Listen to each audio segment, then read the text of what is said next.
and Ranking Member Peters for this hearing. Thank you to all of our witnesses for being here to testify, as well as for your service to our country. And please thank all the men and women you work with on our behalf as well. We all want to make sure that those of you on the front lines have the resources you need. We also want to make sure that you are doing your jobs consistent with American values, and I think that's something we all share. Mr. Howe, I wanted to start with a question to you. It would be great if we could have a brief update on drug seizures at our land ports of entry along the U.S.-Mexico border. Have we seen an increase in trafficking of any particular narcotic over the past 6 months? Thank you, Senator, for the question, and thank you for visiting McAllen in May. Our narcotic seizures are on track for to match our numbers from last year.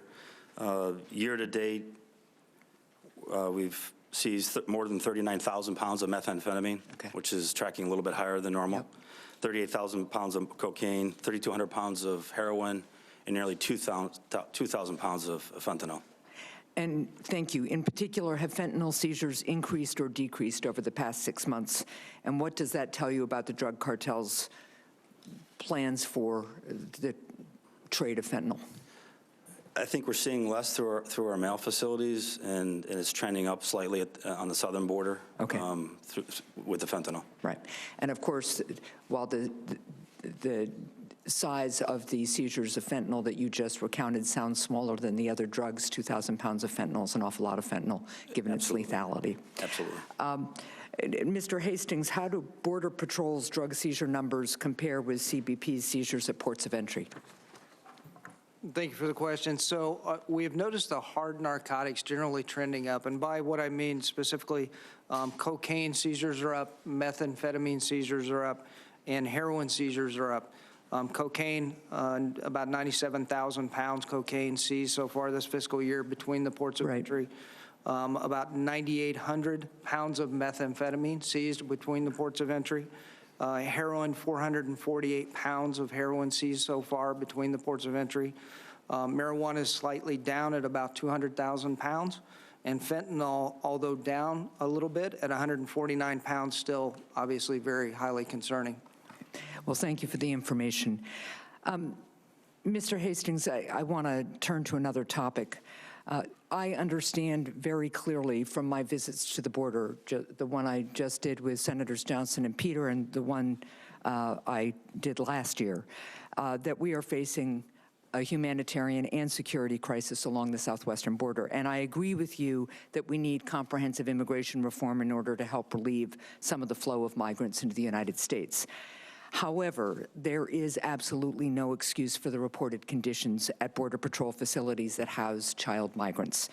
Outside lawyers recently visited a Border Patrol facility in Clint, Texas, where they reported widespread instances of children living in squalor, being denied the ability to shower for weeks at a time, caring for infants just a few years younger than themselves, and being locked in cages for the vast majority of the day.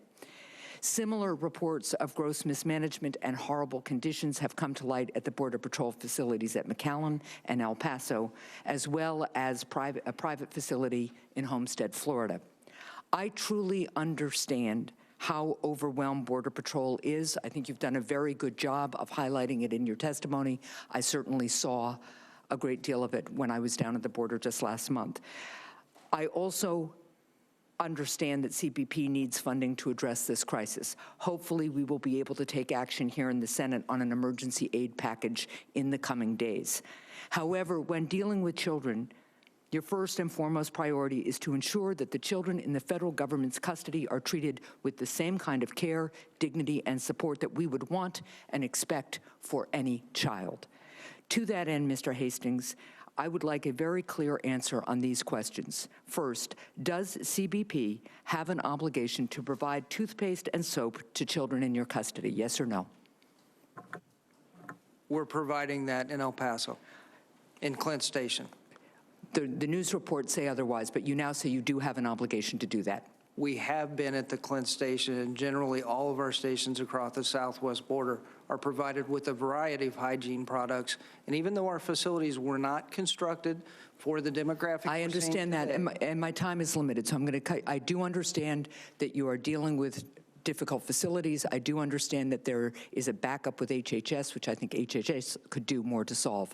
But at the end of the day, what I'm hearing you say is that you agree that children should be provided soap and toothbrush if they are in your custody, which is a different position than what the administration has been saying in court.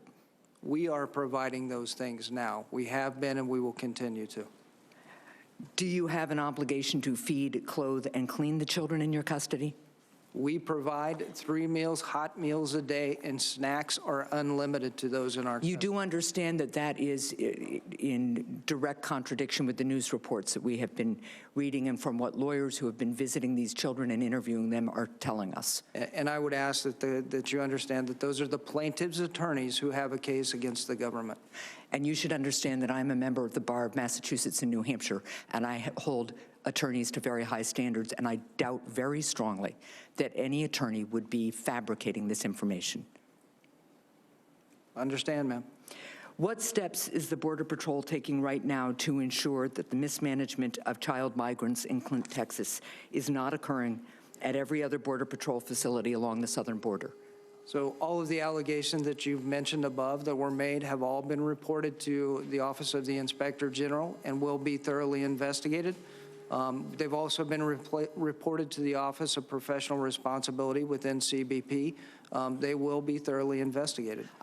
I'm pleased that they will be investigated, but my question is, what are you actually doing to make sure that as you are dealing with an unprecedented number of migrant children, that you are ensuring that there is enough soap and toothbrushes, that there is enough food and enough time for them to be outside and out of very confined spaces? What I'm asking is, what are you operationally doing to change the circumstances? We are hearing reports not just from one facility, not just from 2 facilities, not just from one source, that these children are living in terrible conditions that would violate any standard of any institution that we all would expect in this country. What are you doing to actually make sure that children are getting the care and the sanitary conditions and the food that they need? So we have done a great deal. As I mentioned earlier, we have brought in shower facilities just for this population, for others, due to the new demographic and how long we're holding them.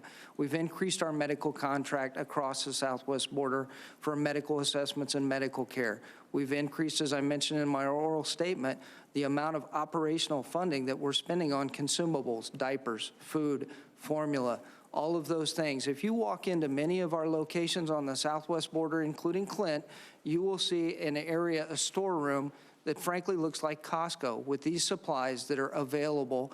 And when agents are providing these supplies, they're documenting what they're providing. So we have those supplies readily available, and we are offering and providing those supplies now. I am over time. I thank the chairman for his indulgence.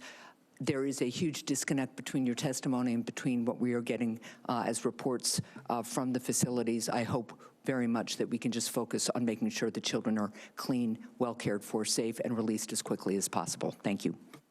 Senator Hassan, we'll work with you to get those answers. One thing I do know that Border Patrol is doing, for example, in El Paso, instead of 28